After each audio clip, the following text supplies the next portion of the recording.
Cleveland hosts a number of sports teams. In addition to the big three, baseball, basketball, and football, Cleveland is also home to a hockey team, and according to Wikipedia, a soccer and a rugby team. Now a new Cleveland team takes to the pitch, a Quidditch team, the Cleveland Riff. A brand new team in a brand new league in a sport that's only a decade old.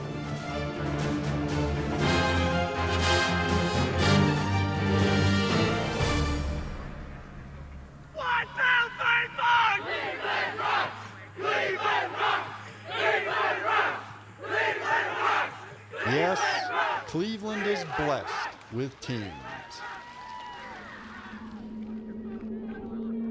But there is a curse in the land, a pestilence that is the bane of Cleveland sports fans.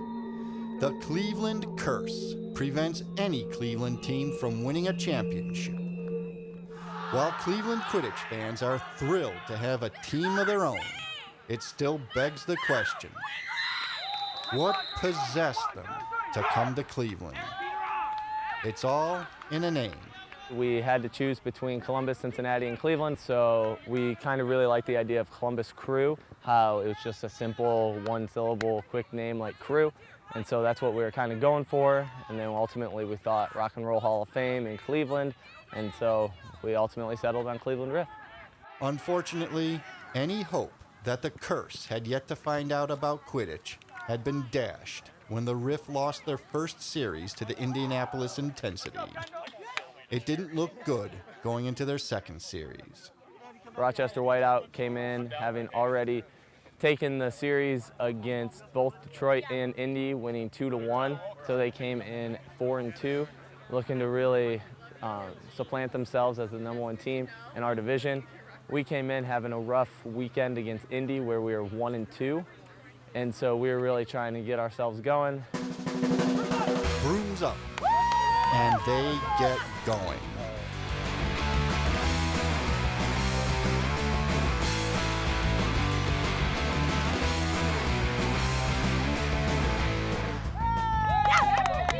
And we got control! Great job, Portillo! Great job, Caitlin! Keep it up now, keep it up now!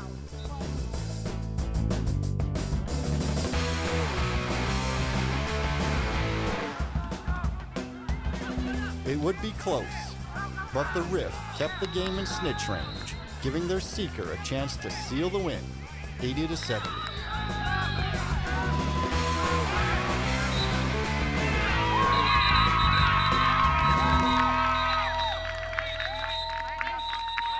They're already out one game under their notch there with a win, so 2 to go, and coming against a decent Rochester team that I think, actually coming into the day, I think the Rochester team was holding a better record. So nice to see him get the first win out of the gate. Hopefully get 2 more wins. But it was not to be. Nobody wants to be swept in Quidditch, and the Whiteout came back with a vengeance.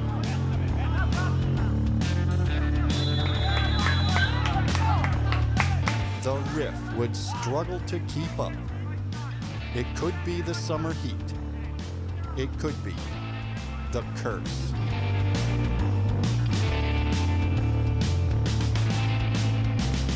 When your team seeker defends the snitch, that's not a good sign.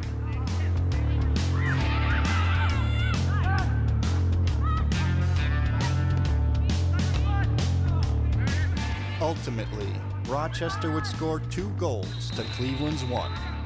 A snatch by the Rochester seeker finally ended it for Cleveland, 150-60.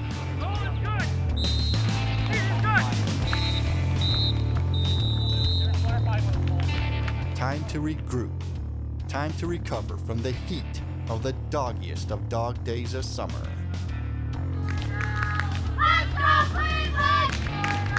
Play recommences, and it was a neck-and-neck struggle.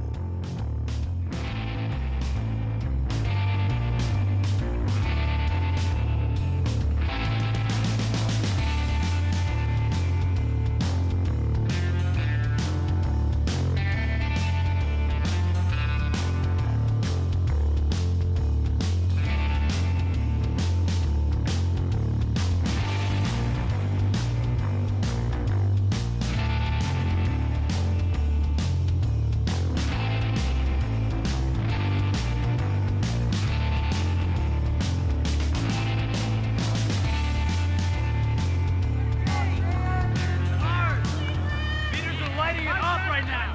Beaters are lighting it up right now. Same's lighting it up. Let's go.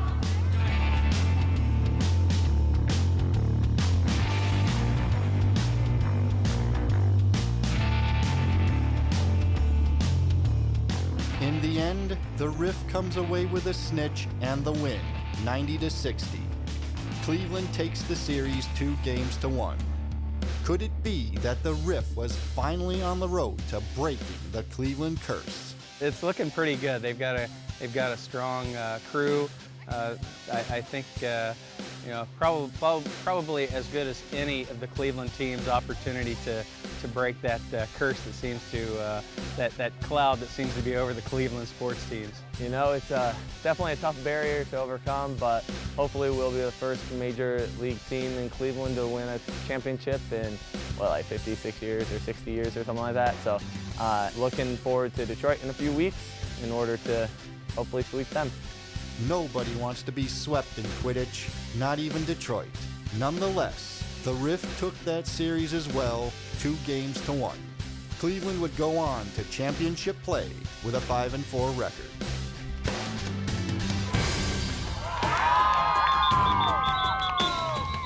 Winning the championship would be another matter. 7 other teams were also contending for the title and the coveted Benepi Cup.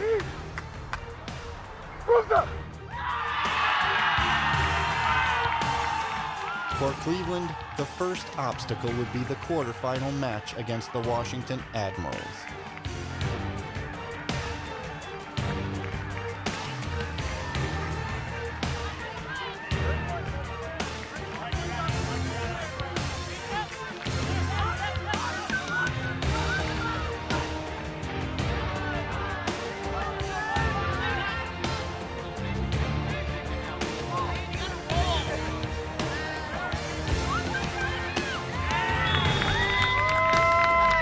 At first, it looked like the Riff would torpedo the Admirals' hopes.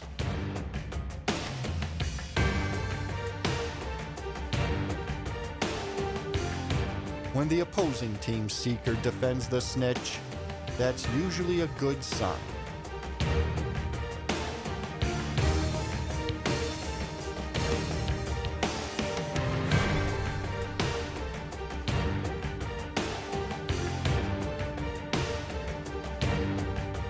But the snitch would soon find himself fighting off both seekers as the Admirals hoisted themselves back into snitch range.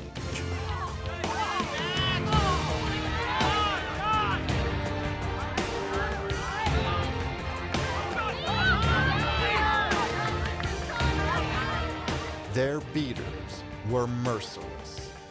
Sometimes you can dodge the bludgeons. Sometimes you can't. While the Cleveland seeker sprints back to his hoops, the Admirals snatch the snitch, tie the game, and send it into overtime.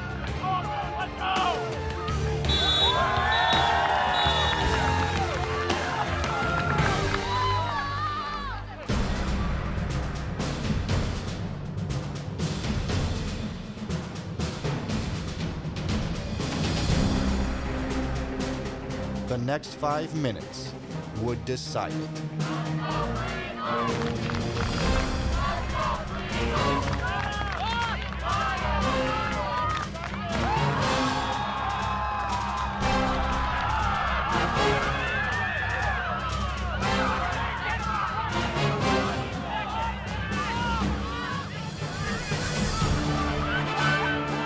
The Admirals did an admirable job, but time was not on their side.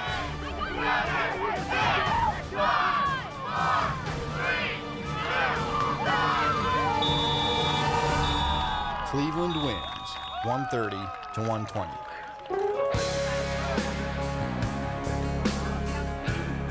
In the semifinals, Cleveland would take on the undefeated Boston Knight Riders.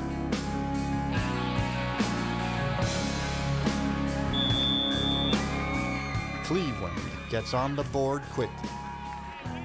Boston answers back, and it's all downhill from there.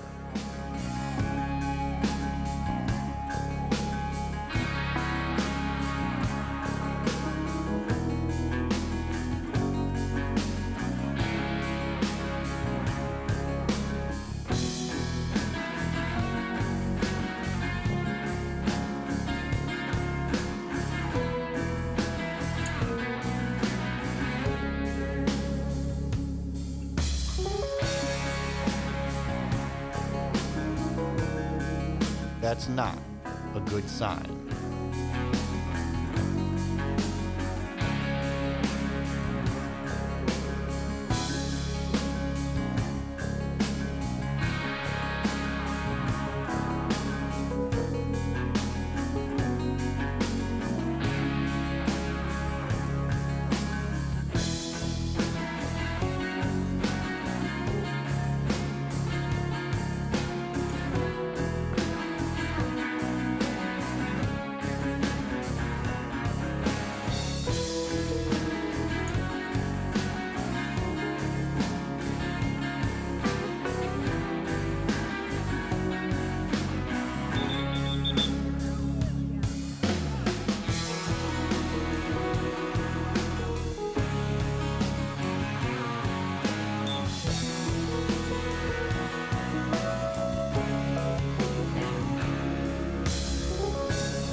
It was a valiant effort, but when Boston finally snatched the snitch, it was a mere formality.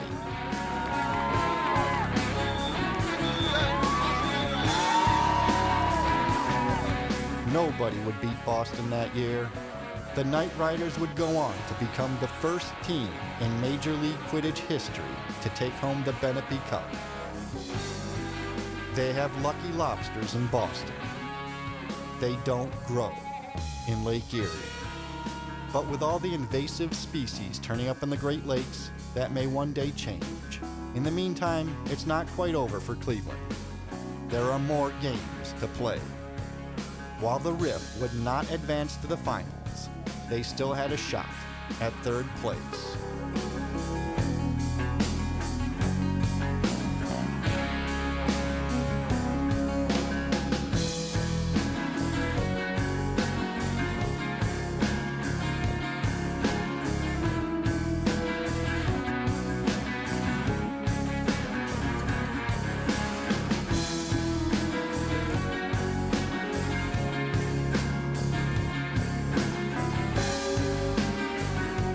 They take it. In spite of the curse, the Cleveland Riff brings home the bronze. Perhaps next year they'll bring home the gold and finally break the Cleveland curse.